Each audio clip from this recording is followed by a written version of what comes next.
I call this meeting to order. Welcome to meeting number 31 of the House of Commons, Standing Transport Infrastructure and Communities, pursuant to Standing Order 108-2 and the motion adopted by the committee on Thursday, February the 3rd, 2022. The committee's meeting to study reducing red tape and costs on rural and urban Canadian airports.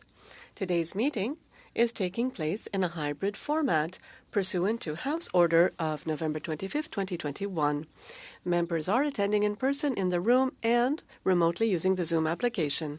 Appearing before us as Mr. John Graddick, Faculty Lecturer and Academic Programs Coordinator, Supply Chain, Logistics, Operations and Integrated Aviation Management, the School of Continuing Studies at McGill University. Welcome. De la ville de Mirabel, nous avons Patrick. From Mirabel, we have Patrick Charbonneau. He is the mayor. Interest Advocacy Center, we have John Lawford, Executive Director and General Counsel. The second half of today's meeting, we will have Tom Oomen from the Canadian Transport Agency, who is the Director General, Analyst and Outreach Branch. We will begin with our opening remarks with Mr. Graddick. Mr. Graddick, the floor is yours. Thank you very much. To the committee, mon nom est John Graddick. Je suis chargé de cours. Hello, I am John Graddick, and I'm Lecturer and Academic Programs Coordinator, Supply Chain Logistics, Operations and Integrated Aviation Management, McGill. I'd like to thank the committee for inviting me to discuss the opportunities to reduce red tape and costs in rural and urban airports in Canada. I tend to speak on this very important subject, coming from close to 20 years in direct aviation in terms of operations in Air Canada, several operating roles in marketing and planning, as well as teaching commercial aviation at McGill for the last 10 years. One of the things I've done in my current role at McGill is to give the students that I work with, both undergraduate and graduate students, the opportunity to have them understand the intersection between things like supply chain and the best practices associated with airport infrastructure and airport capacity. The evolution of the Canadian airport structure is well known to the committee members, so I won't go into that detail. I'll just focus my remarks on the relationship between the federal government and Canada's airports, particularly over the last 3 years. It is no secret that commercial aviation was impacted as never before with the onset of COVID-19 pandemic. And in many corners of public health and economics, commercial aviation has been identified as an enabler to the rapid spread of the pandemic. And governments reacted to such expressions of concern by literally shutting down international air travel back in the early days of 2020. L'industrie aérienne a réagi rapidement à cette clôture de service. The airline industry has reacted quickly to this service closure by reducing staff and assets to reduce expenses and minimize service risk. In many cases, airports and the agencies that operate these facilities have introduced massive layoffs in recognition of the impact of reduced air service. Many Canadian airports have expressed their need for funding to support basic infrastructure, and some smaller assistance programs have been established for this purpose. Of airlines could avail themselves of LEAF program assistance offered by the federal government, but no such direct funding was available to Canadian airports. Many resorted to taking on additional debt, a financing burden which has longer-term implications for the financial viability of these airports. An important element in McGill's academic program is public administration and governance, and such governance issues must now be addressed for Canadian airports. The underlying principle we have in airport revenue generation has been and continues to be user pay, wherein Canadian airports are directed under the terms of their Transport Canada leases to look at entities at the airport to generate sufficient revenues to cover their financial requirements. We are seeing a lot of pressure on Canadian airports to modernize their facilities, pay off increasing debt levels, and maintain a safe and secure operation. Airport administration fees have been the subject of debate for many years, a target of low-cost carriers most recently, looking to offer airfares for both that have a similar look and feel to what European and American air travelers have been used to. And these charges, these airport improvement fees, seem to be a target for these low-cost carriers to say that, we cannot offer these low fares to Canadians because of these fees that are charged. And we now see Canadian airports increasing their AIFs to attempt to shore up their financial status. For example, as of January 1st, 2023, Toronto Pearson will be increasing their AIF from $30 to $35. La question qui demeure à tous ces scénarios est la suivante. The large question is the following. Is Canada's current airport governance model the best one, or should we consider another model? I believe the current model is no longer the best, and time has come to reconsider. Answer any questions that you may have. Thank you, Mr. Graddick. Prochainement, nous avons le maire de la ville de Mirabel, M. Patrick Charbonneau. Monsieur Charbonneau, vous avez 5 minutes. La parole. You have 5 minutes. Mr. Charbonneau.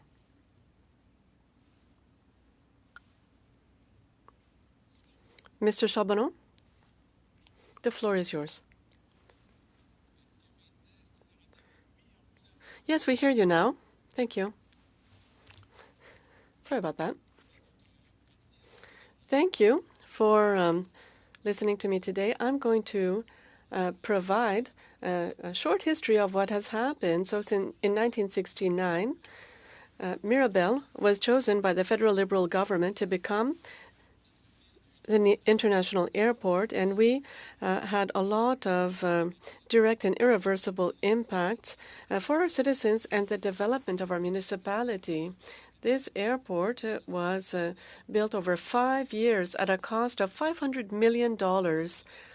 It had to become the main airport in the area and had, as a medium term, the ability to expand. This airport area is 21.1 kilometers in size. Expropriation in 1969 of 97,000 acres, and still today the city of Mirabel and the Scholastic sector was an agricultural sector. They worked the land. The expropriation affected a larger area and led to many job losses. Innumerable losses in addition to the agricultural lands, the family residences, there are jobs, and also the difficulty of envisaging an economic development in the sector as well in other surrounding sectors due to the easement. The last passenger flight was in 2004. Currently, commercial flights, cargo traffic, as well as aircraft manufacturers' activities. Commercial and residential development is limited because many properties are bound by the no-building easement, which has become obsolete over time, but especially irrelevant because it is not used. We have to know that according to the assessors, this easement does not surpass a few kilometers from the runways. The 3 main sectors affected: Saint-Scholastique, Saint-Monique, and the part of Saint-Augustin. The consequences, the direct consequences, this blocks residential and commercial development. There's devitalization of our sectors because of lack of infrastructure development, loss of the value of a sector located in the city with the highest demographic growth, lack of economic development and social services to the detriment of the population, and uprooted residents and their families. Our wish is to allow our population to obtain what they have a right to, adequate infrastructure to respond to the needs of our society in a place that they chose to live. We need your cooperation to limit or lift this easement. This generation has suffered so much, especially the seniors' home in Saint-Scholastique. Over 200 residents signed a petition. Also, there's a possible project of the construction of a daycare in Saint-Monique. These are parts of our projects, and we require your help in order to lift this easement. All this in order to provide quality services to our citizens. Be assured that we are willing to answer all your questions so that our file might be advanced. Thank you. Thank you, Mr. Charbonneau. Next, Mr. Lawford. You have 5 minutes for your opening remarks.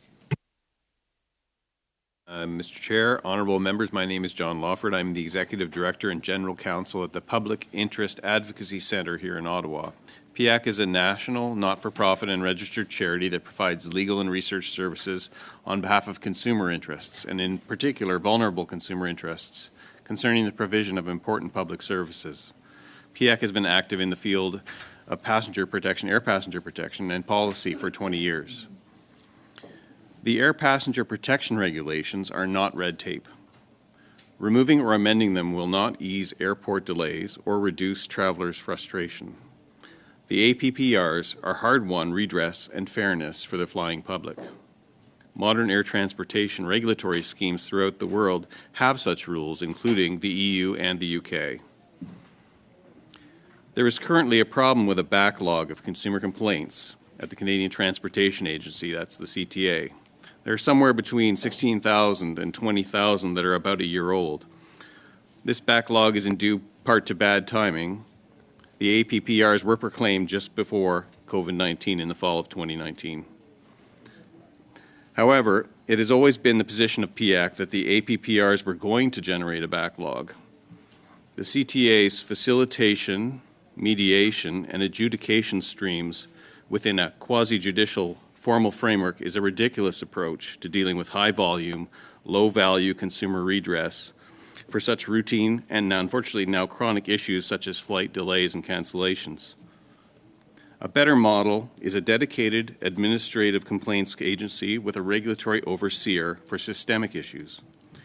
The administrative model is currently in place for telecommunications and broadcasting, and it's called the CCTS, and for banking and investments, and it's called the OBSI.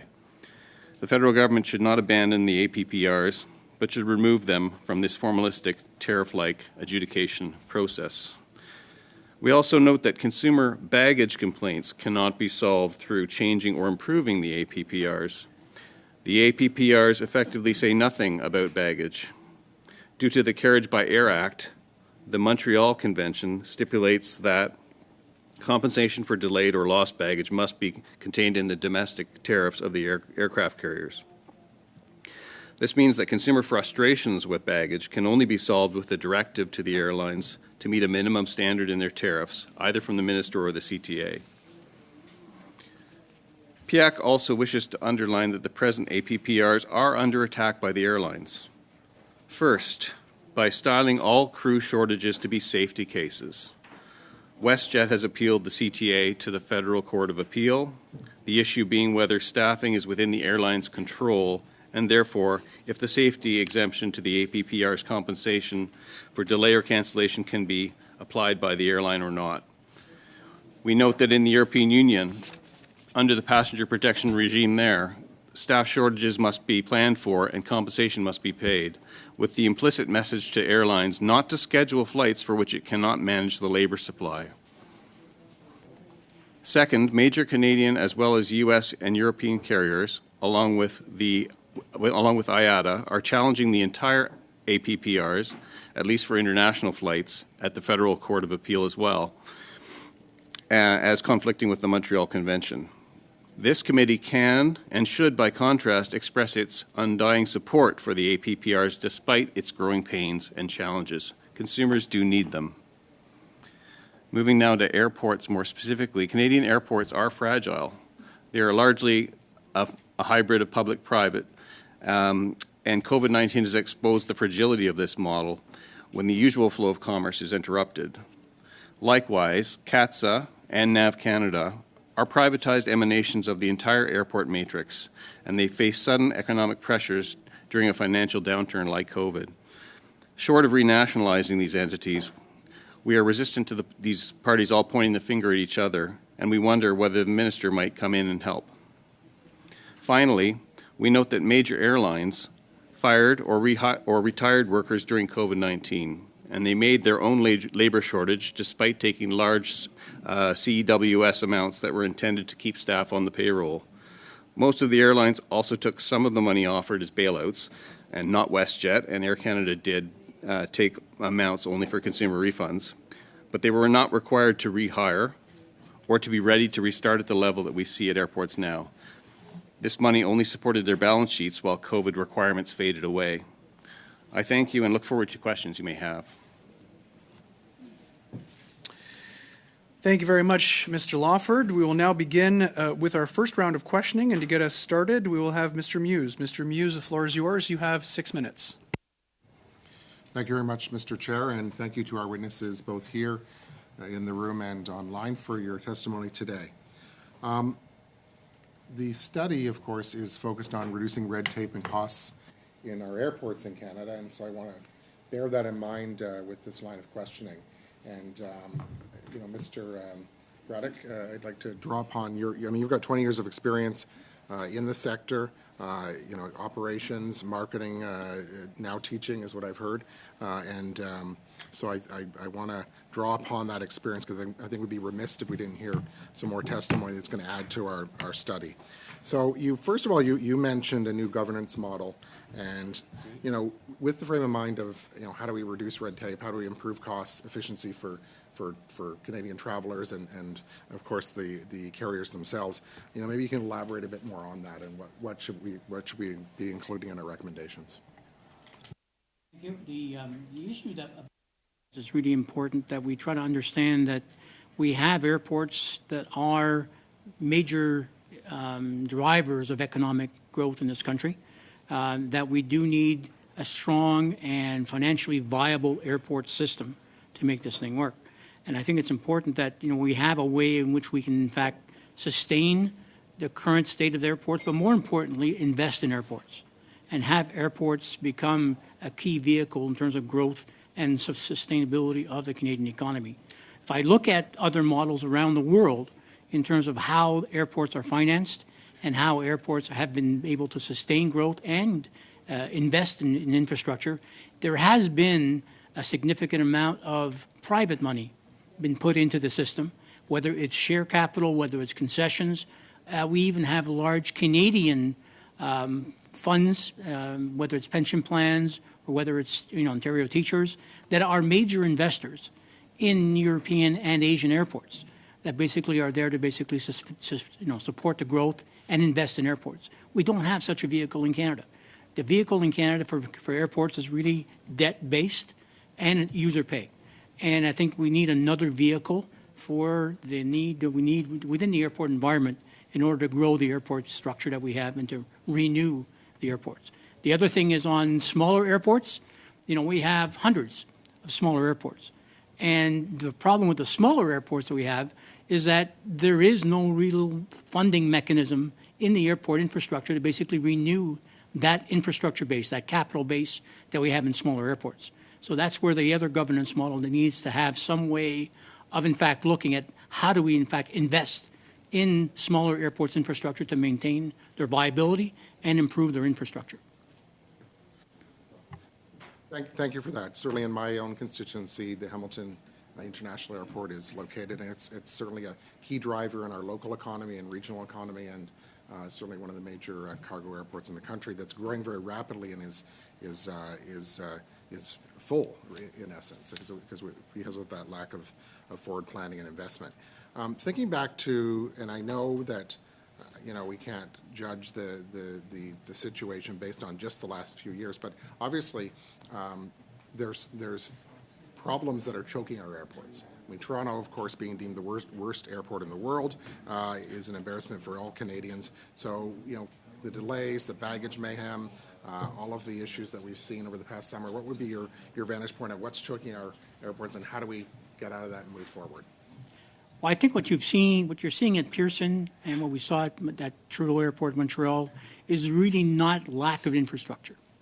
We have capacity in both airports to basically operate the schedule that can be put through that airport. If you look at the flight movements in 2019 in both Pearson and Trudeau, they're significantly lower today than they were in 2019. Yet 2019 performance was acceptable. Wasn't great, but it was acceptable. So the issue is not lack of investment at Pearson, not lack of investment at Trudeau. It really was a question of how do you manage the asset in terms of looking at adequate resources to basically to make the best use of the asset. So what fell down in the last 3 years that we need? What are the pain points we can fix?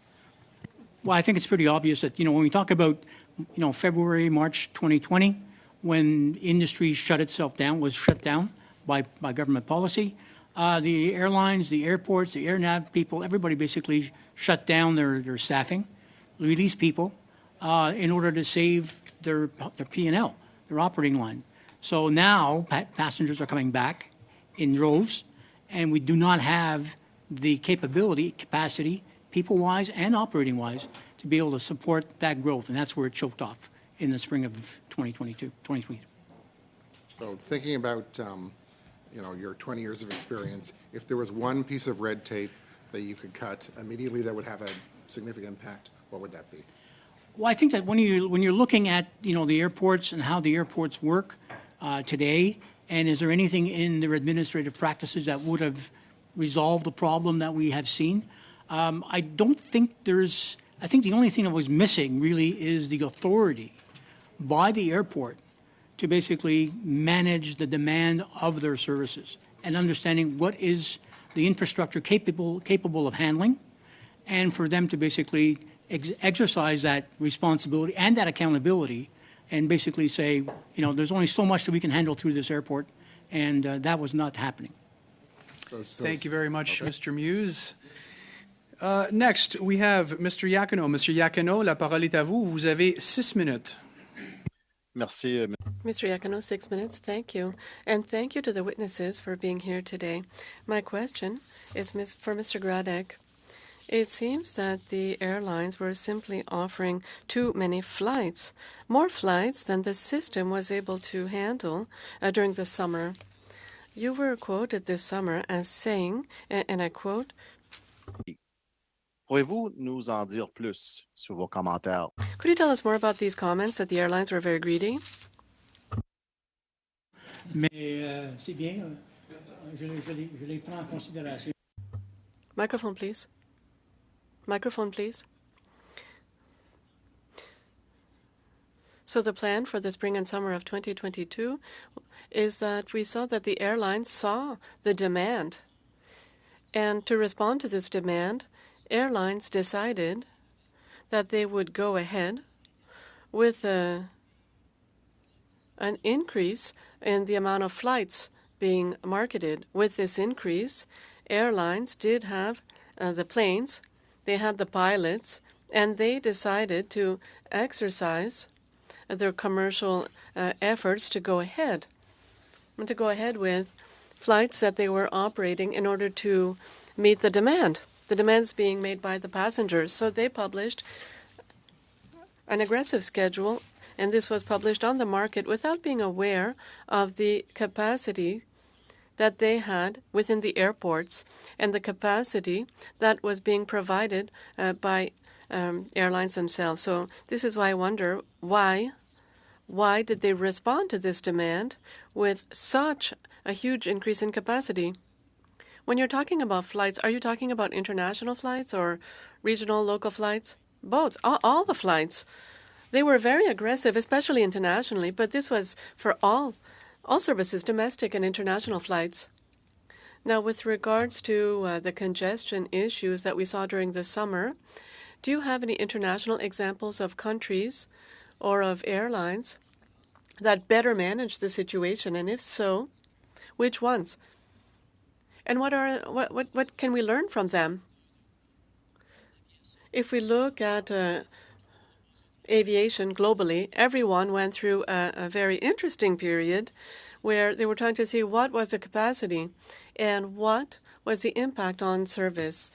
And we saw many airlines and many airports, European and Asian airports, who made interesting efforts to try to have a better match between the capacity that is being offered and the amount of flights that was being sold. If I look at airports such as Schiphol in the Netherlands or even Heathrow in London, we saw a few examples of efforts that were made by airports and even by airlines in order to reduce the impact on the capacity, on airport capacity, to support and to provide services to passengers. Many airports went through this rocky period, and they made a very good effort. You referred to a few examples of airports, but you didn't speak to any airlines. Could you provide one or two? I think that if we look at airlines, we can see that American Airlines, especially, made efforts over the past few months in order to reduce the amount of flights. If we look at American Airlines or United, JetBlue even, they've reduced their service offering by 10 to 15% in order to accommodate capacity issues in the airports. Thank you. You indicated in public comments that airlines should improve when they're talking about rehiring people so that the system will be made more functional. Do we have a lot of worker shortages right now? Yes, this persists. I believe that we see in the entire service field, we have 1 million vacant positions in Canada. Airlines continue to make efforts in order to hire people. We do see, however, that they're having trouble in hiring for many different reasons. We see that, first of all, employees that are being targeted have a lot of choice. They have a lot of job choice, and so the total salary for these types of jobs is not consistent with other jobs on the market. So what we see is that people have a choice. They can work for an airline or they can work for another company in a connected service such as transportation, and the salaries are not competitive. So what you're saying is that they have a lot of choices. So do you have any recommendations? Well, when we look at salaries that are being offered by airlines, airlines are regulated by the federal government, and I think that we have an opportunity here to see if we can regulate salary levels within the current regulations. Thank you. My last question has to do with one of the main problems that we were confronted with during the summer, and that is baggage. The system was broken or wasn't working as well as it should. Many actors were blaming each other with regards to baggage handling. Do you have any recommendations to improve the system?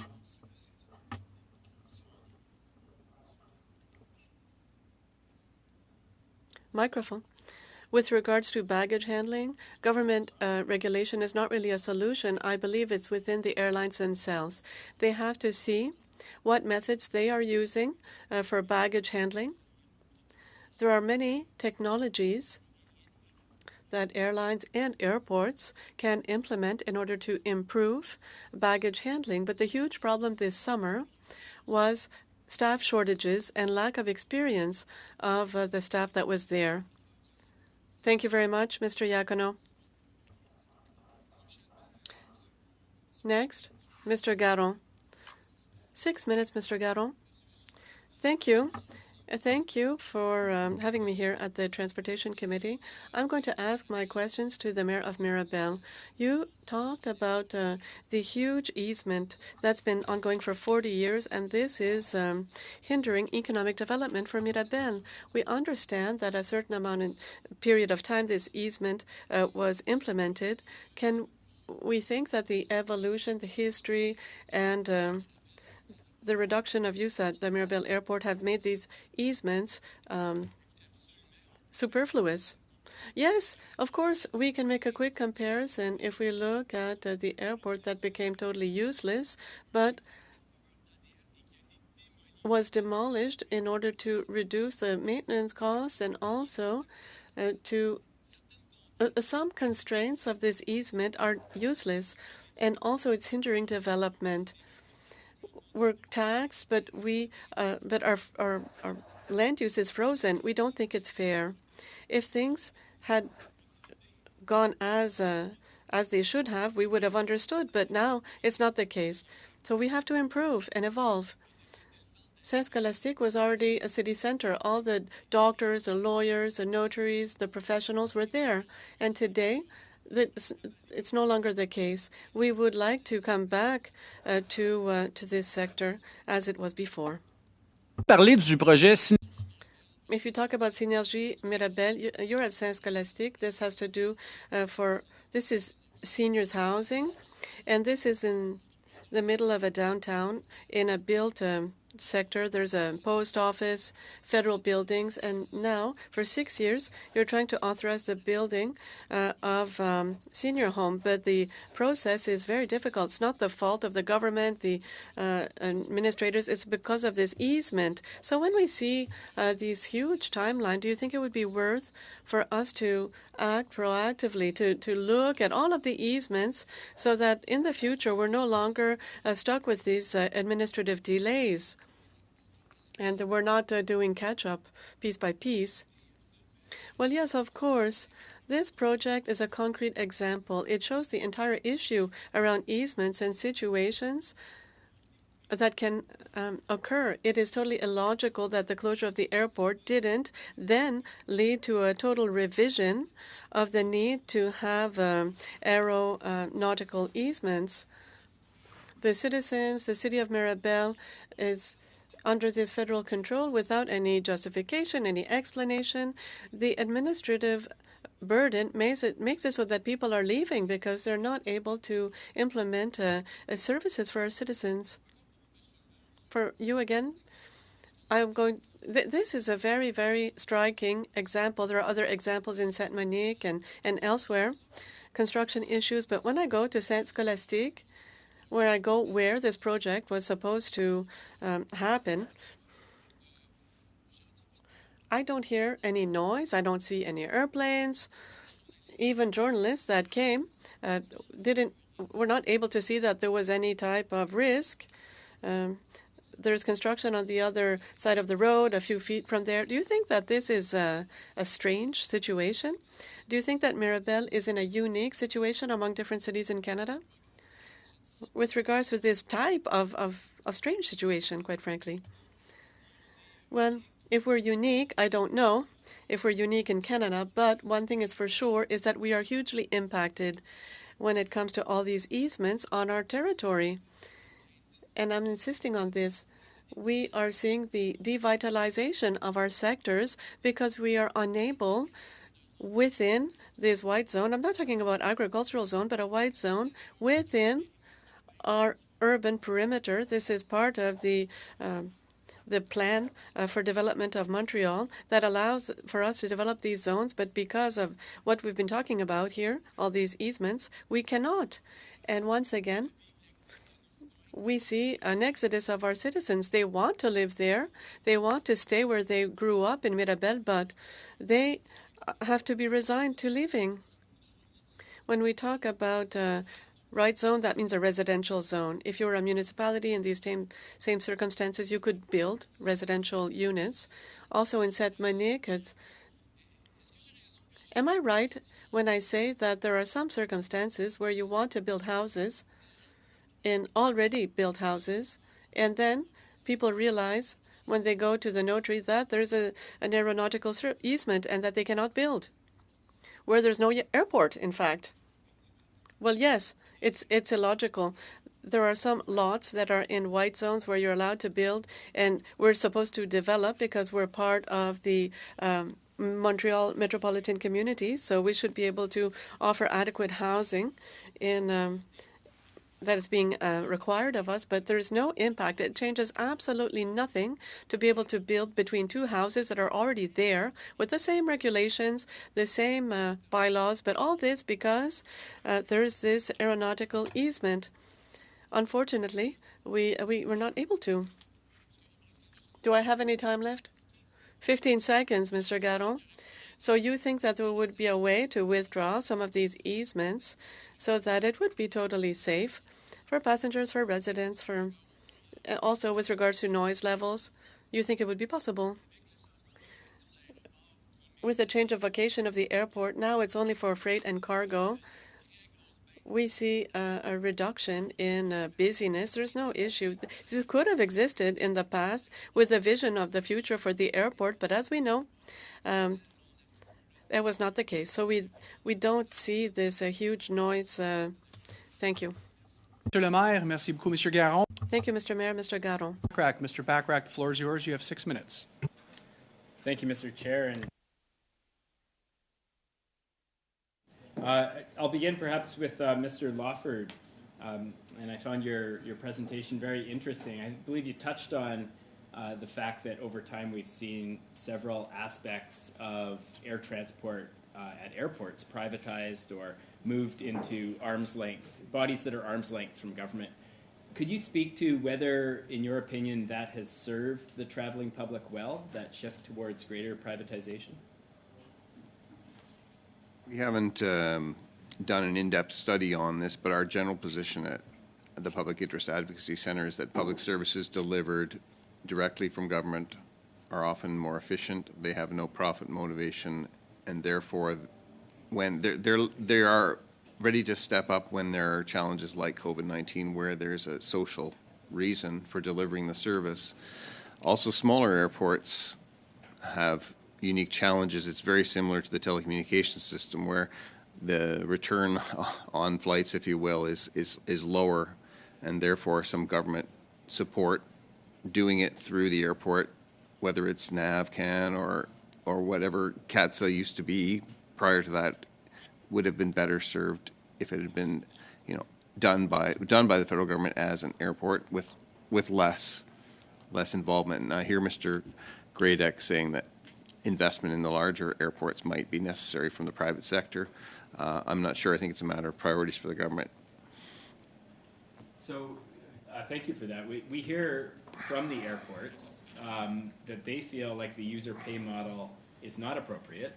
They're not calling for changes to that like the ones you're suggesting, like changes to the level of privatization to increase government involvement.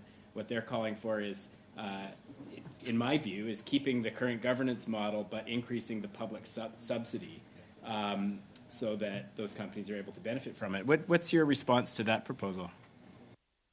That's often the case once things have gone private, so to speak, is that when business gets tough, then subsidies and bailouts are demanded so that they can serve the public. But that's a very inefficient, indirect way of funding something that is a public necessity. So it would be more sensible to just cut out the middleman, if I may. But I'm not sure what level of deregulation and privatization we have, and how we could design a roadmap to go back to public ownership and control. So that would take a bit of time. Now, you mentioned just a moment ago about small airports, and this is a particular interest of mine since all of the airports in Northwest BC are small, quite small in fact. And communities, especially remote communities, depend heavily on those airports as a primary travel connection to the rest of the world. Should the government play a more proactive role in ensuring that rural communities have a basic level of air service? Yeah, I think absolutely. And that to me is very similar to the trouble we have now with many of these areas being cut off from bus services, as you know, being cut off from train service, or the train has not been brought out to them. So in that kind of environment, we pretty much have to get around Canada by air. And to me, it's an essential service to travel. It's not just telecommunications. So absolutely, yes, there should be more involvement. So building on that, if we look back to the way that Greyhound operated in Canada, my understanding of their arrangement was that they were given access through the regulator to high profit routes in exchange for taking on lower profit or no profit routes that were important because of people's need for basic transportation. Do you feel like a model like that would be important in the air sector as well, given that now we don't have bus transportation throughout much of the country? That's one way to do it. You could also have a regulatory board that had rates capped, and whether the cross-subsidization, as you're saying, is the way to do it or not, or whether there's subsidies to support those routes. Having someone look at it in that way, through that lens, would really help. Okay. And I wonder if you have a view on this assertion that we've heard from airports that they're viewed by the government as, I don't want to use the phrase cash cows, but as revenue centers for government. Does that bear out, and is it different depending on the size of airport? And Mr. Gradek might have thoughts on this as well. I think he will. I actually do believe that there is some of this strange situation where the government has in effect handed the control of the airports to these agencies and then turned around and asked them for fairly decent fees back and provided as these leases to have users in effect pay for it, which seems highly inefficient. But of course, we're quite far down that road. I'll let Mr. Gradick answer. I think that when you look at, the whole rent model that we have, that Transport Canada has implemented with NAS and non-NAS, that, it really is inefficient. It's not something that as a vision for what this airport infrastructure should look like. We've done a good job of doing that. It really is something that when you look at how other organizations, how other governments have been able to do it, there has been a very successful series of models about managing investments required to support small airports, where you basically have concessions that you basically give to a large airport, and along with that concession, you say you also have responsibility for this basket of small airports. So that if I look at Vancouver as an example, and I look at the Vancouver Authority, we could structure something saying Vancouver is responsible for all of BC's airports. Thank you very much, Mr. Gradick. Thank you very much, Mr. Backrack. Next, we have Mr. Genereux. Mr. Genereux, the floor is yours. You have 5 minutes. Thank you, Mr. Chair, and thank you, the witnesses, for being with us today. Mr. Gradick, I want to go back to some of the comments, echoing the question from my colleague, Mr. Iacono. When it comes to the chaos travelers have been experiencing in Canada's major airports, you stated it's the airline's own doing, and then highlighted the issue being the tens of thousands of staff the airline industry had to lay off due to the industry being forced to shut down during COVID.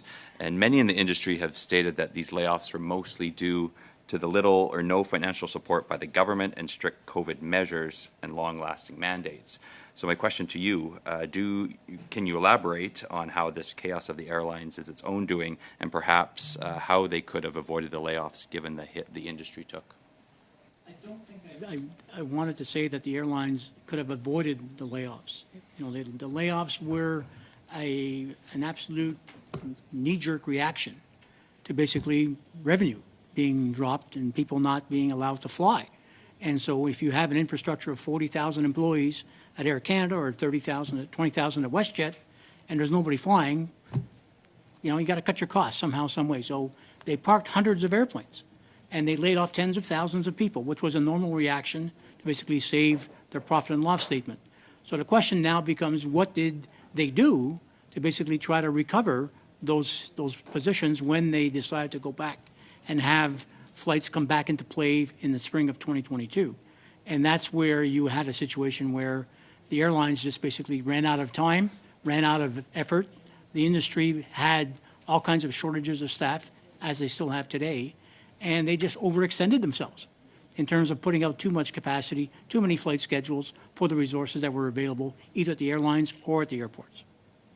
So I guess, wasn't there also, there was an increase in demand from the consumer, though, as well? Like, there's people who were ready and wanting to fly. So I guess we're coming from the airline's perspective, trying to figure out where that balance is and where your position lies within that.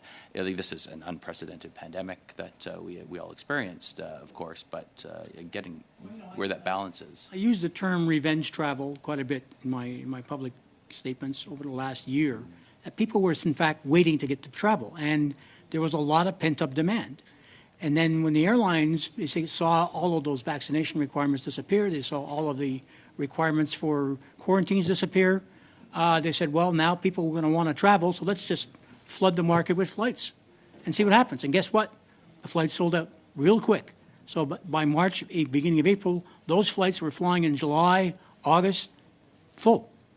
But by the time we looked around March and April. So the cat was already out of the bag. And I think that was really that everybody was trying to scramble to put people in place to be able to handle that volume of passengers in place. So none of the, I guess getting back to the layoffs then, the mandates and the restrictions obviously played a major factor in where the industry was headed at the current time. Is there in hindsight now, your recommendation saying that it was too fast, too slow, some of the decisions the government that, so we can prepare for the next potential next pandemic if there is one? The airline business, the aviation business, commercial aviation is a very complicated business. We have to be able to have a coordination among all of the players in the game in order for us to make sure that we deliver service to our customers. And that's the issue has been one that the airlines jumped the gun. They put too much capacity out there, sold the capacity, they drove the passenger to the airport. Those passengers didn't show up at the airport because they felt like it. Did they not have to make up for not getting government support, though, right? They had to do something. So that's what I'm trying to say. There was, I guess, an airline debt at the time. So how did they react without the government support? And that's the question to you. The question is, you're looking at trying to understand how does the airline try to recoup the cash it's lost during the shutdown. And yet they're anxious to get their cash flows back. They're anxious to get profitability back. And the answer to that question is get flights out there. And I think that's what they did. And without really coming to grips with the reality that maybe we don't have enough resources to basically operate the flights that we've already sold to passengers. We've already sold to passengers across the system. So that's where it kind of got disconnected. Thank you very much, Mr. Genereux. Prochainement, nous avons Madame Koutrakis. Madame Koutrakis, la parole est... Mrs. Koutrakis, you have 5 minutes. Thank you. Thank you, and welcome to our colleagues, Mr. Garon, here at the Transport Committee. And thank you to all the witnesses for your testimony. I have 2 questions for Mr. Gradek. We've heard testimony from CATSA on the difficulty in predicting with precision the speed with which air traffic volumes would come back to pre-pandemic levels, and afterwards to deploy the correct number of workers. Could you comment on supply challenges? Well, if I look at what happened in February and March of this year, it's in that sense everyone was in a situation where they were seeing an Omicron surge, and everyone was asking the question, when will we be able to travel?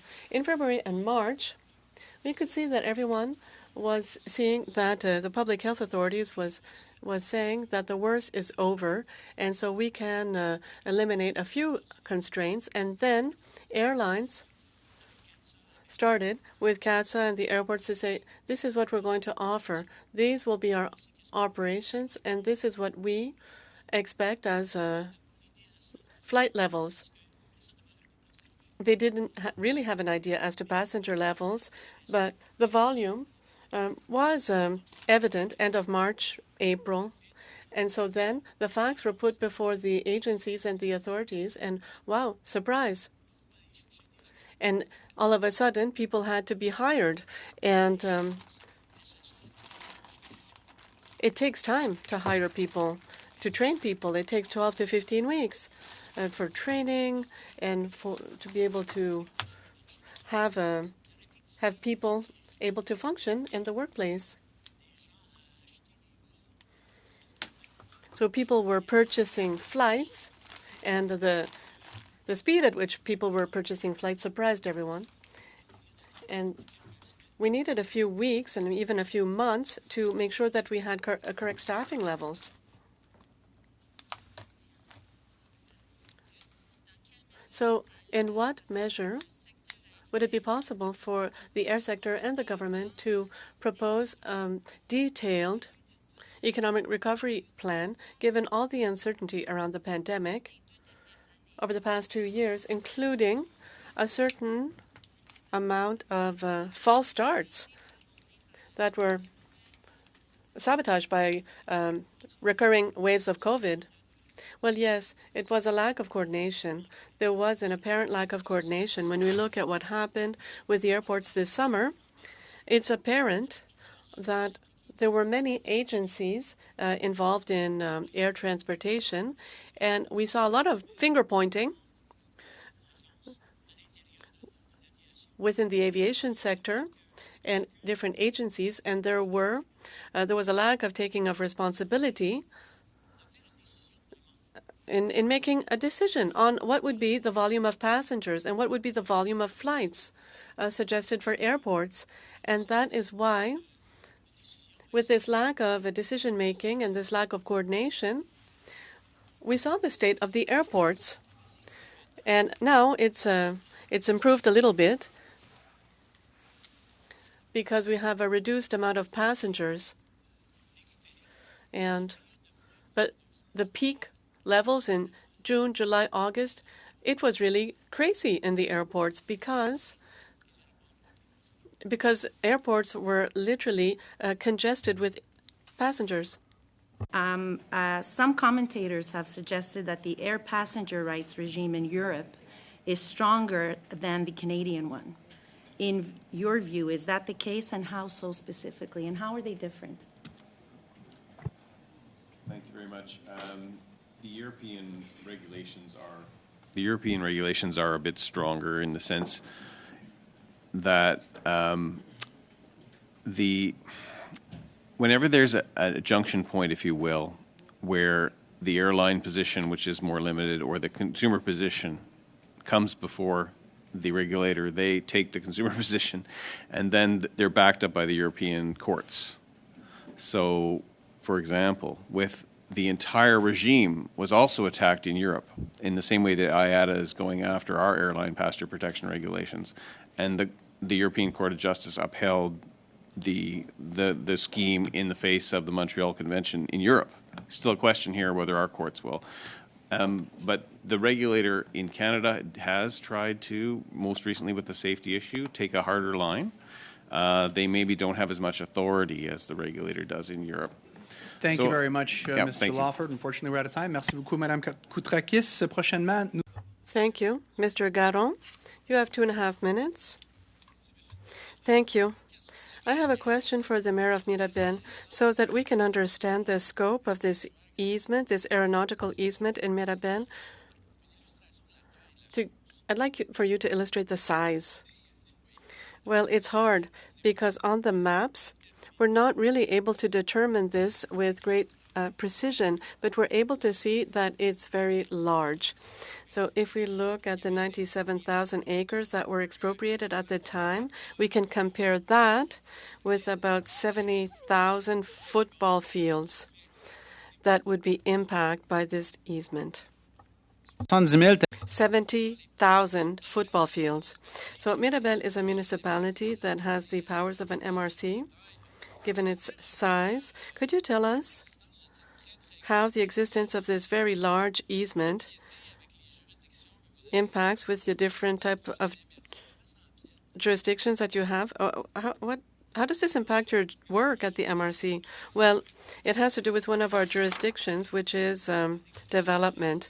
So we are subject to a minimal density levels because we're part of the Montreal metropolitan area. There are places where we cannot build and we cannot plan effectively throughout, because even if it's in a wide zone within the urban perimeter and also served by our water and sewer systems. Mirabel is a municipality, 80% is agricultural land, but this is very popular for residential zones. So would it be possible to think that we could free up some pressure on those who are trying to build? Could this be a solution to ease up on the servitudes, on the easements? Well, yes, of course. We saw that it was very difficult to buy land during the pandemic.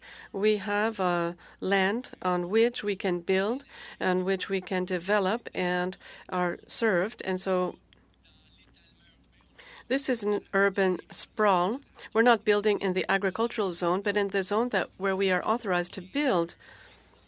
So gains are being taken away from us, and then we have to look towards the agricultural zone, and they've suffered the losses. Thank you, Mr. Mayor and Mr. Garon. Mr. Bachrach, Mr. Bachrach, the floor is yours. You have 2.5 minutes. Thank you, Mr. Chair. Mr. Lawford, in your opening remarks, you spoke to an alternate model for adjudicating APPR claims. And I wonder if you could expand on that a bit and perhaps Thinking back to the pandemic experience, which really created the bulk of this backlog that's currently before the CTA, if there was a different adjudication model, how would things have rolled out? Thank you. There would still have been a bulge in complaints given all of the uncertainty around refunds when COVID first came, and also more recently this summer around baggage loss and other delays. However, the model I'm referring to is largely done in telecommunications, where a consumer makes a complaint directly to the CCTS. That agent can take the consumer complaint, contact the telecom, and get an answer back. It has to be done within a month, so the timeline is short. The resolution is informal. If the if the telco wants to make the offer and the customer is happy with it, it's done. And there's no need for a formal decision of any kind. And the trouble with the CTA is they still have their tribunal hat on, and it's unnecessary for most of these claims. The amounts are too small. So with the tribunal hat on, what does the process look like for the 24 or so thousand people that are on this backlog? Well, as I said, they do have mediation and conciliation type streams, and the folks that I've spoken to claim that they have a less formal process, which works something like the method for CCTS, but it still gets a formal CTA number, and the airline can object, as we've seen, to what looks like a routine case and drive it through to adjudication, which you cannot do in telecom. So that just means that everything has to be litigated over and over at CTA. Okay. A similar question for Mr. Graddick. I imagine my time's almost up, but the chair's not looking, so I'm going to keep going. Mr. Graddick, by the government's own admission, it dramatically underestimated the rebound in travel demand. Now, with the benefit of hindsight, going back, if that had been predicted, and you were the transport minister, what actions would you have taken to help avoid the situation? Thank you very much, Mr. Backrack, for that wonderful question. Appreciate it very much. You can think about it till the next round. Next, we have Mr. Dowdle. Mr. Dowdle, I very much look forward to your line of questioning. The floor is yours. Thank you, Mr. Chair, and great job. I just want to thank all the presenters that are here today as well. This report we could look at for a long period of time, and we could always break it apart too when we talk between urban and rural airports and the challenges that each faces. In my prior life to this, I was fortunate enough to sit on a board of directors in the municipal world for one of the regional airports there, and there was two things that came out of it that I learned from, and one was how important that airport really was in the grand scheme of things that I didn't really look at without being on the board for local businesses, people going to different places, and how important it was. Lake Simcoe Regional Airport that got purchased by the county. And the other thing that I realized was how hard it was to find funding to keep that airport going. In fact, the big day of the year was usually when we had the base board and we'd have the airport or the air show, and just the price on the fuel and how much fuel we sold was considered a windfall. So it just shows you how important it is to get those dollars that are out there. So I guess my question to you is like I say, because it's so hard, even the restaurants that are there, they have restaurants that are renting spots for food at all the airports that we have there. Just the increased cost of inflation and even the carbon tax, for instance, it's going to be placed on this fuel. What is it going to mean for a lot of these, all airports certainly, but for a lot of these small ones? There's another one that I have, for instance, that has flying schools that go out of it, so we have future pilots. What is it going to mean? Is that something that you're hearing concern about? I am concerned. I think that what we see happening in the smaller airports across Canada, and there are different grades of airports, right? There's regional airports and there's, community airports. And I think that we're going to start seeing, as more of the smaller airports fall by the wayside and shut down. They are not going to be able to survive the lack of investment that's going to be required in order for them to basically sustain their operation. So we shall see a reduction in air services to smaller communities unless we have a different funding model, unless we come up with a new model that looks at having support come from different levels of government or from the private industry to keep these airports sustainable and keep them in operation. They will shut down. Follow-up to that would be when you're talking about the funding model, and should we break it apart into types of airports a little bit differently? Because I know for us, and even Taylor, I heard earlier about his airports that he has in his area and the importance that they have. I think sometimes, and certainly when I sat on the board too, we almost feel like we weren't heard as a small airport, and a whole lot of frustration. So do you think that as part of the model they need to even look at that perhaps, and the importance that means to each community, and that's not just the dollars and cents, as we say?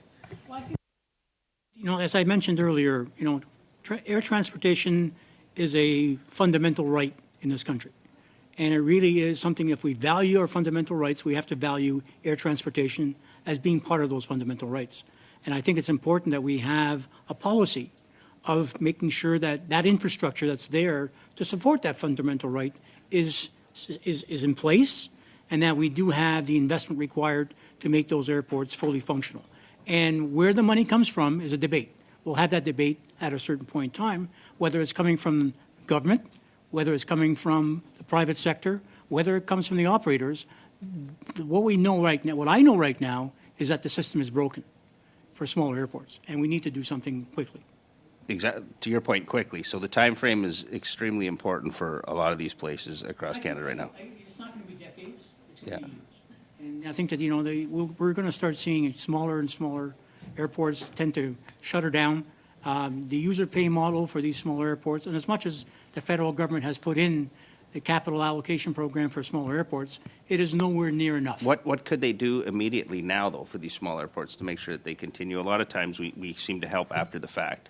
A lot of things come to light when it's too late, we find. So what could we do now to ensure the longevity of these airports? Good question. I don't have the answer to that. I don't have the answer. I think that it's important that we really have a good understanding of what the needs are first. I'd like to be able to take a few days, weeks, months, whatever it takes, to basically just take a inventory of what the needs are for these airports in terms of getting them up to scale. We don't want them to have Category 3 landing systems at small airports like Prince George or Bonavista. Vista.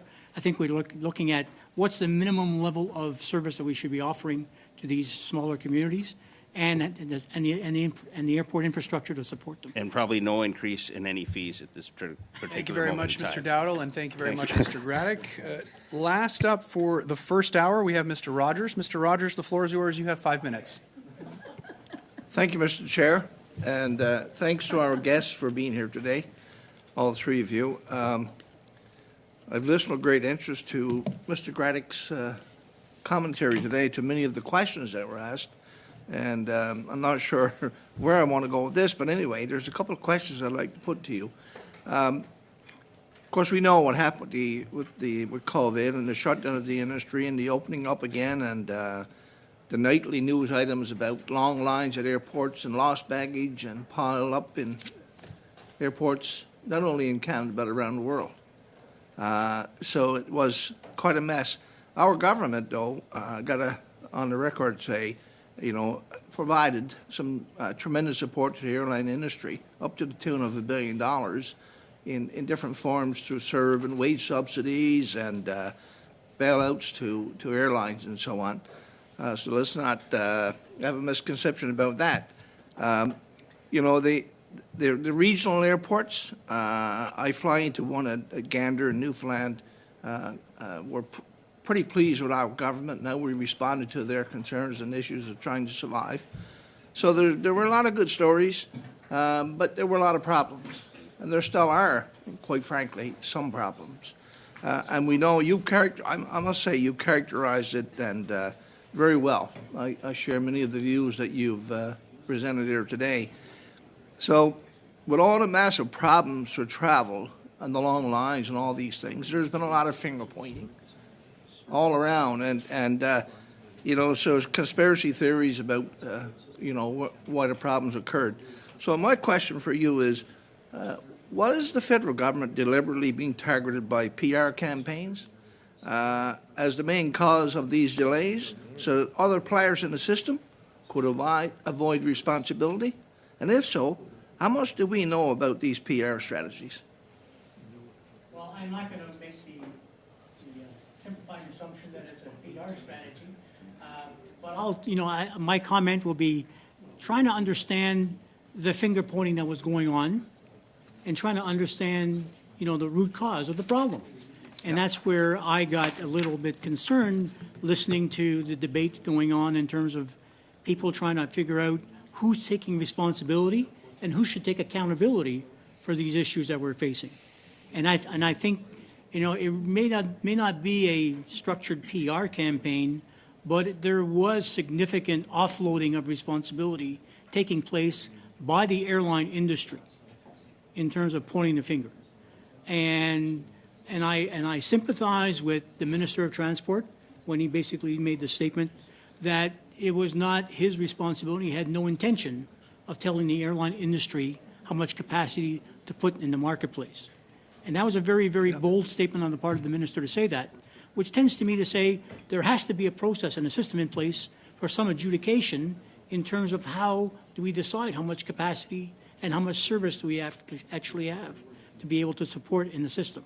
And I think that that's where we need another model in place to basically say that, we'll keep it out of the hands of the minister. We'll keep it, but we need something to replace that to basically make the decision as to how much capacity and how much demand do we put into the system.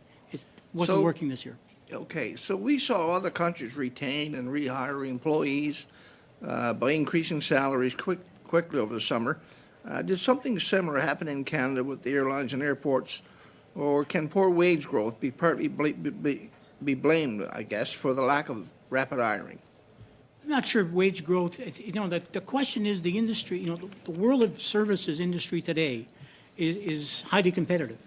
So when you have Amazon, as an example, going out there and paying people $23 an hour as a starting salary to work in an Amazon warehouse just off the end of the runway at Pearson, and Air Canada is hiring people at $18 an hour, there's a problem. There's a problem going on in this process. And, can regulation fix that? Probably not. The question is going to have to be the marketplace is the way in which you have to recognize what the dynamics are of the hiring that you're doing and the wages you're paying. And unfortunately, aviation wages are now second fiddle to some of the other organizations hanging around airports. So, Mr. Lawford, I don't know if you wanted to comment on either one of those questions. Yeah, I do believe the labor shortage issue does have something to do with the working conditions and the pay at airports. That's been a long slide when things were going well. The labor unions have complained that they got 0% increases all this time when times were good, and now they've got very low wages and they can't bring people back. So that's part of it. Whether the minister should have been a little more aggressive, I know he has a hard job, but there has to be some more oversight and planning in the department, from my point of view. Consumers really had an awful time this summer and really felt like someone needed to be taking charge, whether it was possible to solve all the problems, I don't know, but a little more public showing that charge is being taken by the minister probably would have helped a bit. Thank you very much, Thanks. Mr. Lawford. Thank you very much, Mr. Rogers. This concludes the witness testimony for the first hour of today. I'd like to thank our witnesses, Mr. Graddick, Mr. Lawford, et aussi de façon virtuelle, Mr. Charbonneau. Merci And virtually, Mr. Charbonneau, thank you for being here. for the second hour.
We have from Canadian Transportation Agency, Mr. Tom Oomen, Director General, Analysis and Outreach Branch by video conference. Thank you for joining us today. We'll get right started, and we'll turn it over to you for your opening remarks. You have 5 minutes. Thank you, Chair. Thank you, Chair, for this opportunity to appear before the committee today. As you know, the Canadian Transportation Agency is an independent administrative agency created by an act of Parliament, the Canada Transportation Act. L'Office des Transports du Canada est une... As other administrative organizations, the office is part of the executive branch of government and has to implement government policies. We have to be independent and impartial. Under the Act, the agency is given 2 roles: to act as a quasi-judicial tribunal and as a regulatory body. The agency acts as a quasi-judicial tribunal when deciding proceedings such as air travel complaints or rail complaints. It acts as a regulatory body when making regulations, publishing guidelines, issuing determinations and regulatory authorities, and enforcing compliance with the law. Agency issues licenses to air carriers, issues the annual maximum revenue entitlement to CN&CP for the carriage of Western grain for export, and approves railway line construction. The agency has also established and implemented the Air Passenger Protection Regulations, or APPR, the consumer protection regulations that apply to airlines. The members of the agency, including the chair and CEO, are appointed by Governor and Council for fixed terms.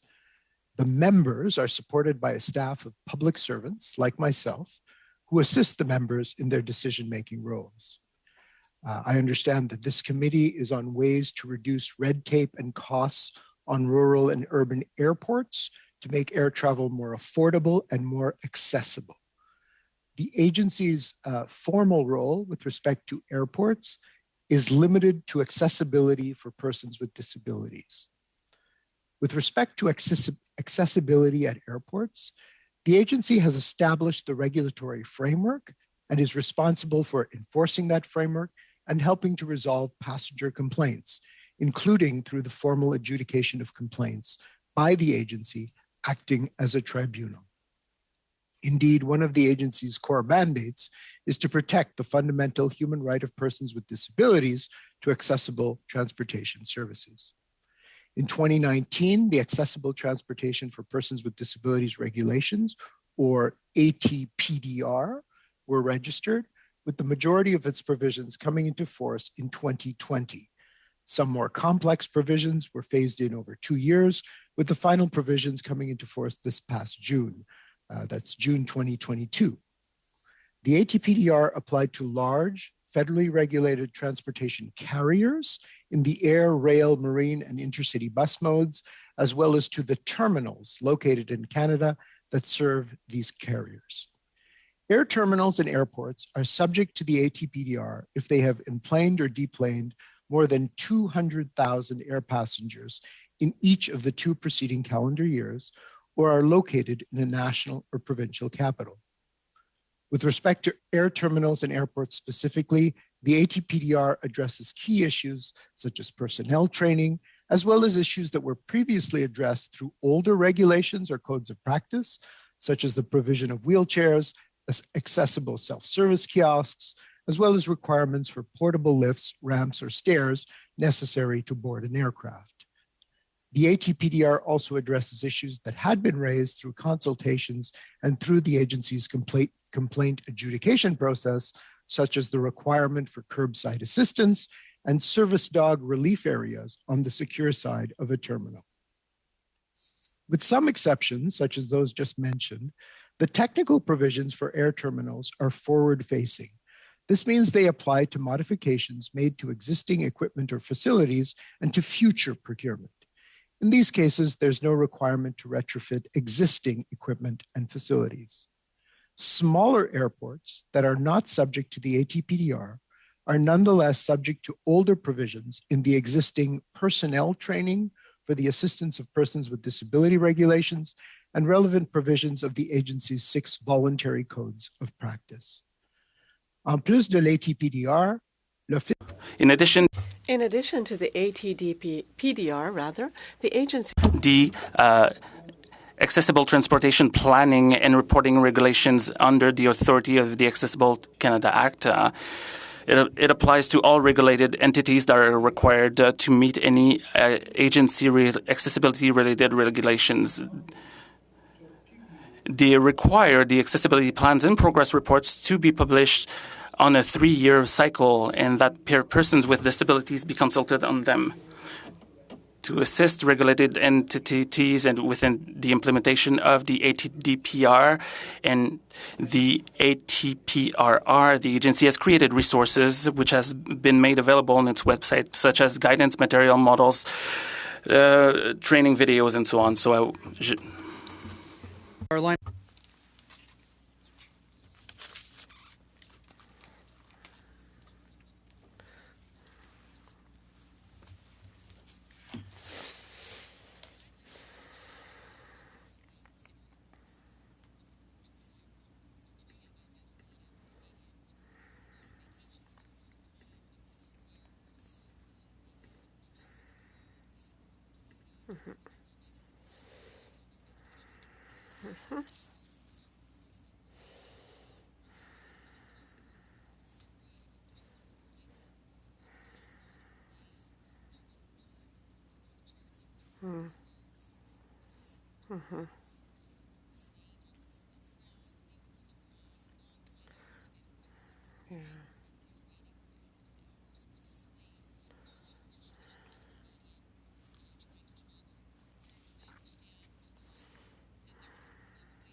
And I believe I had read that there was an expectation that you may have stated somewhere in the press that there was an expectation for perhaps another 15,000 complaints by the end of this year. So I'm just wondering if you could update the committee on what the current number of complaints backlogged is at this point.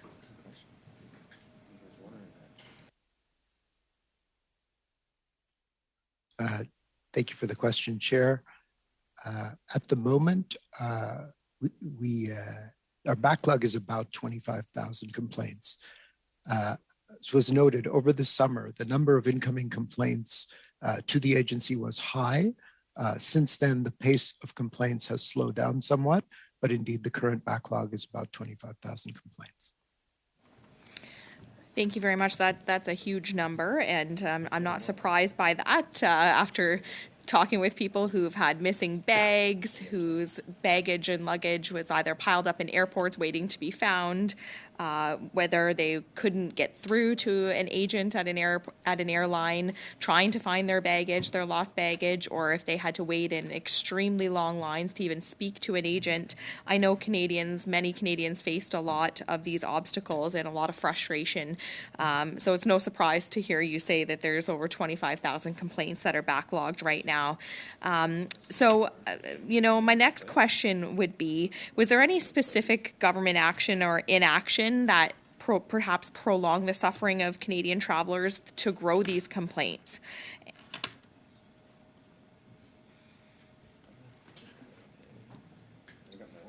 Chair, I can't really comment on government action writ large. As I mentioned, the agency is an independent agency, and we implement the regulatory framework. I can say that over the course of the summer, a number of decisions were issued by the agency, which help clarify and interpret the provisions of the air passenger protection regulations. And that clarity it's our expectation, will influence both airline behavior and passenger expectations. Thank you. I'm just wondering if you would be able to comment on, would the airlines have been able to meet demand if perhaps federal mandates had been lifted sooner? Do you have any comment on that at all? Chair, I can't really speculate on what would have happened if the mandate situation was different. Fair enough. Perhaps maybe you could enlighten us here with the status then. With all these backlogs, what is the status of hiring staff to review these complaints, to fix these backlogs? Is there a timeline, or are there goalposts for the backlog reduction moving forward? Well, one important thing, Chair, is that the agency has become very efficient at processing complaints. So before the pandemic in 2019, we were processing roughly 5,000 complaints a year. Through efficiencies, we've managed to increase that to 15,000 complaints on average in a year. So we've certainly increased our ability to handle complaints using the workload, the staff that we have. The budget 22 also provided $11.5 million to the agency to maintain a certain level of staffing that will allow us to maintain those numbers. Thank you. Now, we heard from the previous panel that the CTA lacks the authority to make sure consumers receive compensation. So my question is, for airlines refusing the directive to compensate, what enforcement options does the CTA have available?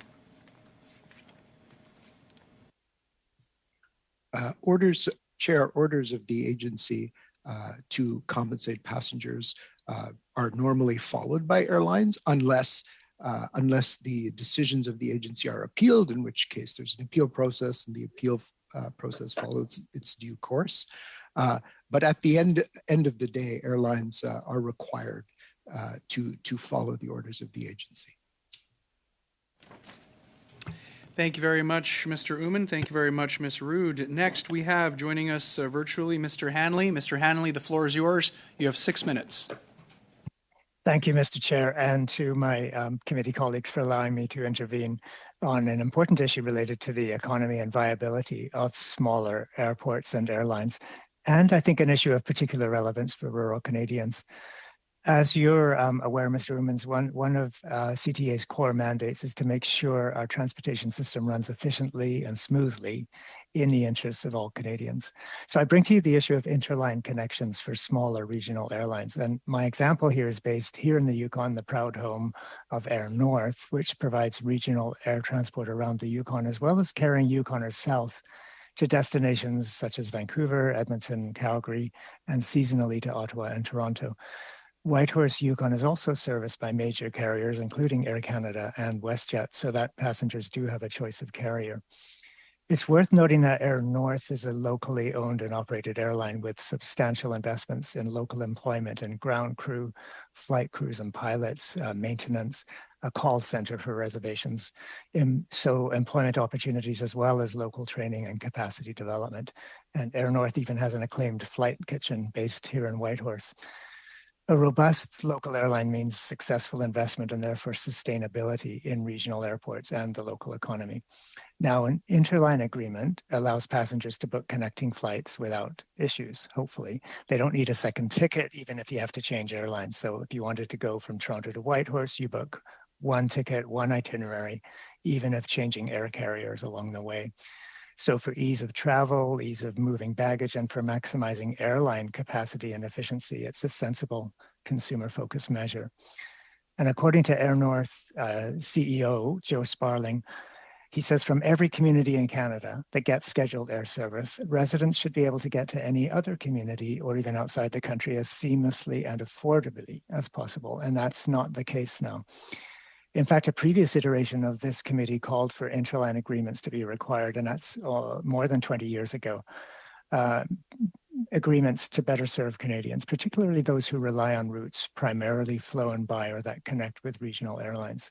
So it's an issue of concern to Yukoners, but it's an issue shared in certainly widespread regions of Canada. So, Mr. Oomen, as I understand, Canada does not currently have mandatory interline agreements, and I know within your role as CTA whether you can comment on that at all, or the importance that could bring.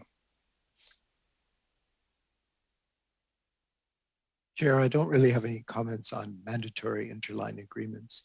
What I can say is that the terms and conditions associated with interline agreements are in airline tariffs. And when there are complaints, we do use the tariffs to determine whether the tariffs have been followed or not. I'll also mention the importance of Section 64 of the Act, which ensures that when airlines make reductions to their flight schedule that serve smaller communities, that there is a process in place to ensure that the communities have an opportunity to comment on the proposed reductions. So that does exist, and it applies to small communities that are served by a limited number of airlines. I know that's not the interlining question that was asked, Chair, but I offer that as useful information. Well, thank you, and I'm glad you brought up the issue of complaints as well, because I was wondering whether through complaints or through other means, whether you've heard in your agency role about this issue of mandatory interline agreements from a customer client point of view. Chair, the issue of interline agreements comes up in certain cases because passengers have an issue with how the interline arrangements were operated in a particular case. And in those particular cases, the agency decides the issue based on the facts of the particular case. Thank you. And just to continue in that vein, Northern and other more remote airline passengers can certainly encounter inconveniences if they run into delays or even miss a flight due to delays when they're trying to catch their next flight in the south. So also the question of interline agreements is not a one-way street. In fact, both major carriers and regional airlines, I believe, would benefit with more efficient travel routes, higher airline capacity. So again, Mr. Uman, this is whether in your role or through the complaints that you've received, the issues you've dealt with, do you think that a lack of interline agreements between major carriers and regional airlines puts rural, northern, and remote Canadians, including Indigenous Canadians, at a potential disadvantage over travel plans and flight options to the communities they need to travel to? Chair, as I said, I think that where interline agreements are in place, they are enforced whenever they come up in complaints. And the agency pronounces upon whether the terms and conditions in an airline's tariff were respected or not in awarding compensation. I thank you very much, Mr. Emmons, and I see the remaining 5 seconds of my time. Thank you very much, Mr. Hanley. It's very generous of you. Next, we will go to Monsieur Garon. Monsieur Garon, la parole est à vous. Vous avez 6 minutes. 6 minutes, 5 secondes, Monsieur le Président. 6 minutes and 5 seconds, Mr. Chair. During the pandemic, you faced many problems, and people turned towards the office for complaints having to do with regulation and passenger protection. We know that there are tens of thousands of backlogs of complaints. Do you find that your organization is performing well?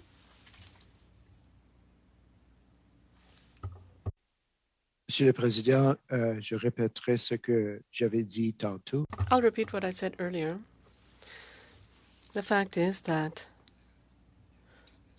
we now have the capacity and the efficiency to render 15,000 decisions a year because of our internal efforts to improve our processes.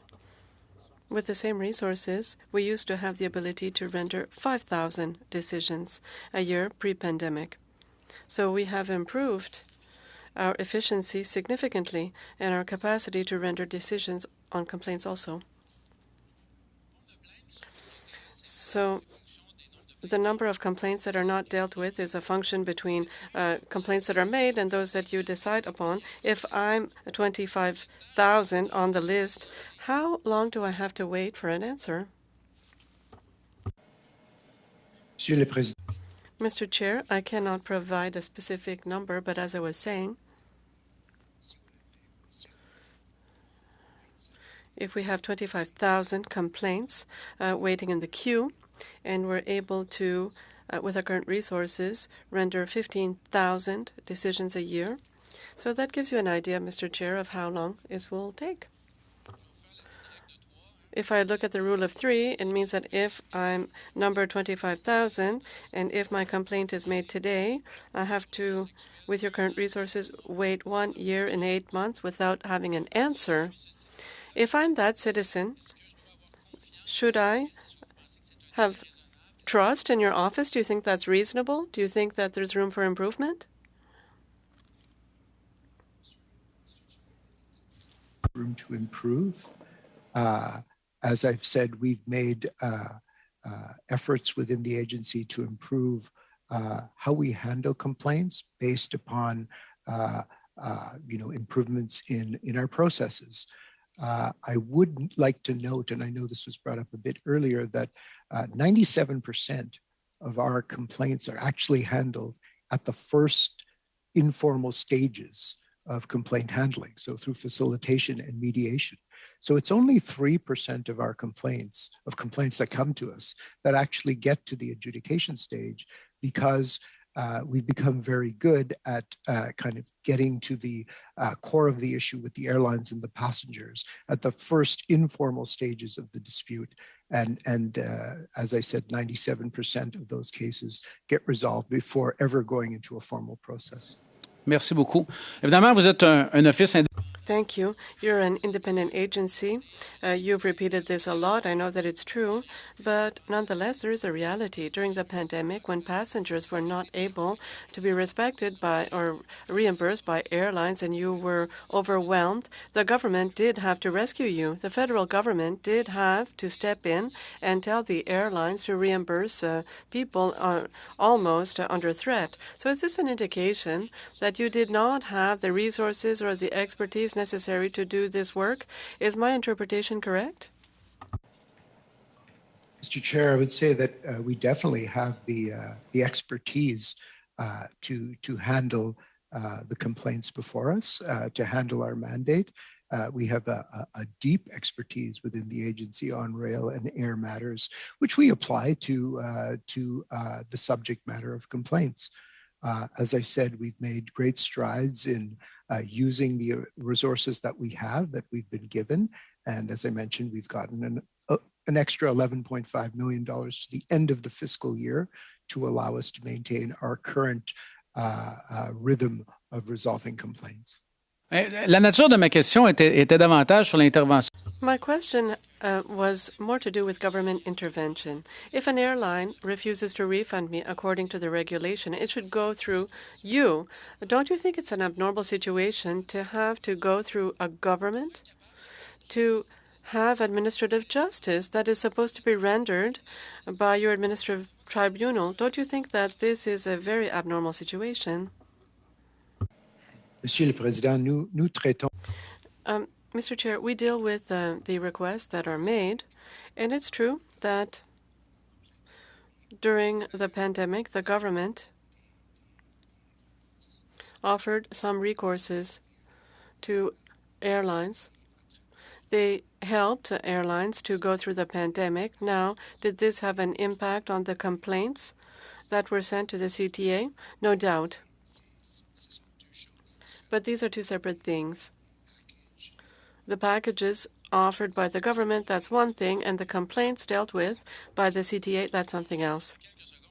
So in a few seconds, my interpretation is correct then when I'm saying that the government didn't rescue companies. It also came to your rescue. You're confirming this? Mr. Garon, thank you. And thank you, Mr. Uman. Mr. Bachrach, you have 6 minutes. Thank you, Mr. Chair, and thank you, Mr. Uman, for joining us. You characterized the CTA as an independent and impartial quasi-judicial body. Could you detail for the committee the policies, the internal policies the CTA has in place to handle potential interference from the federal government in matters of your inquiry?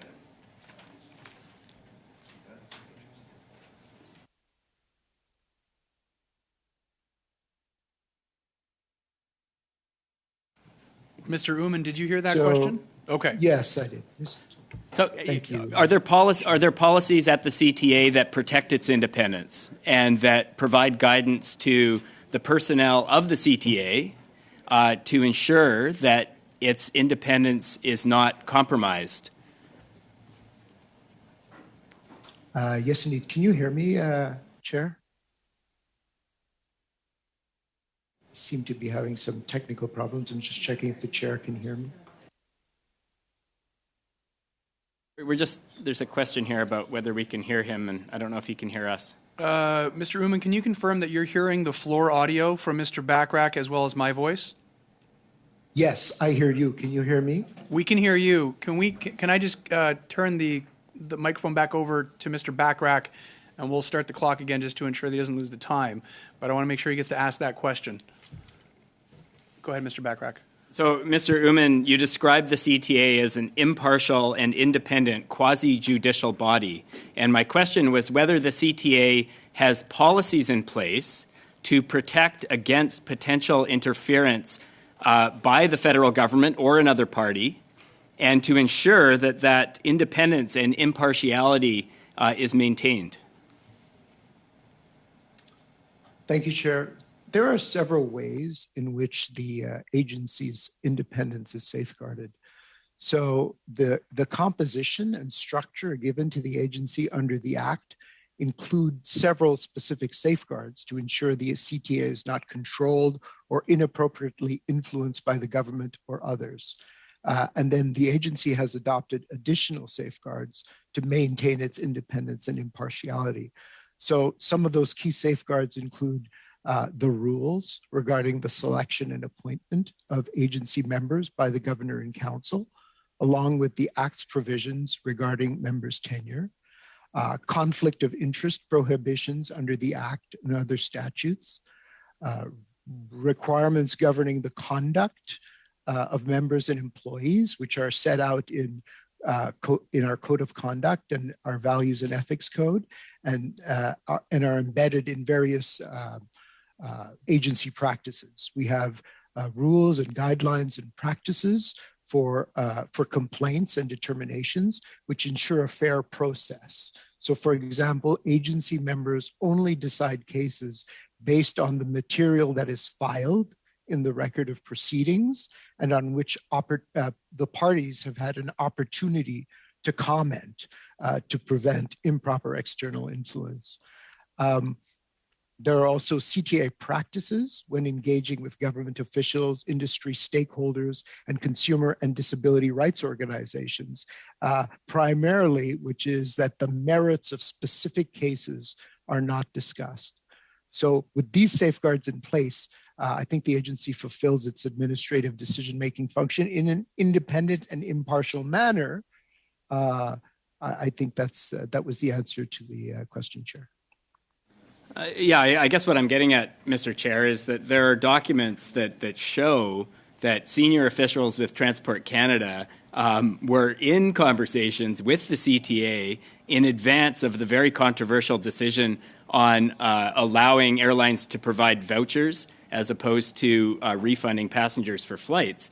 As well, the Transport Minister's Chief of Staff took part in a call with the chair of the CTA and the Transport Canada Deputy Minister to discuss vouchers. So this was all prior to a major decision to put out a statement on vouchers that early in the pandemic had a huge bearing on the treatment of the traveling public. I'm not sure I'm going to get an answer from Mr. Uman, but I would just offer that in another judicial context, that kind of interference would be absolutely inappropriate.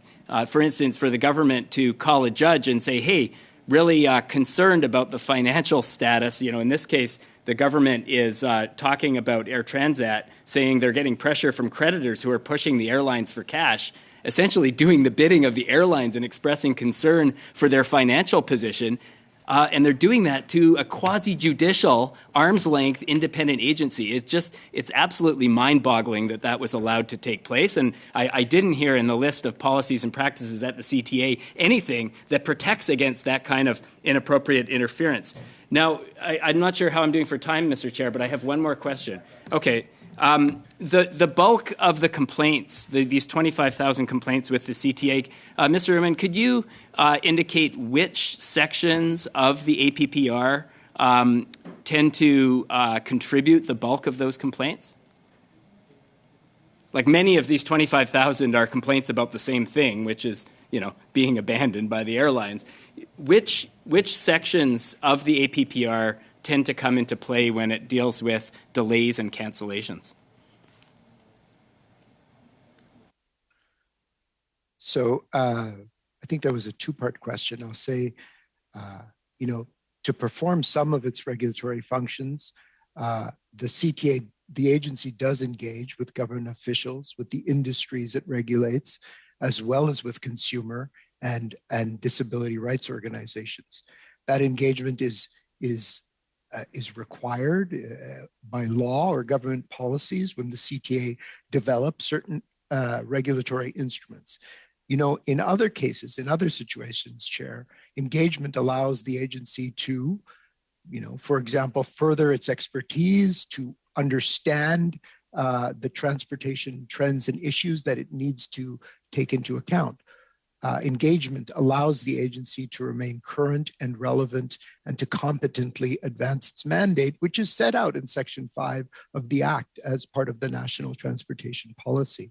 The complaints that we've been getting have been, as was noted, Chair, largely related to flight disruptions and cancellations over the summer. That largely meant a lot of complaints coming in about compensation, about refunds, and about baggage issues. Thank you very much, Mr. Uman, and thank you very much, colleagues, for your line of questioning today. That concludes today's meeting. Meeting is adjourned.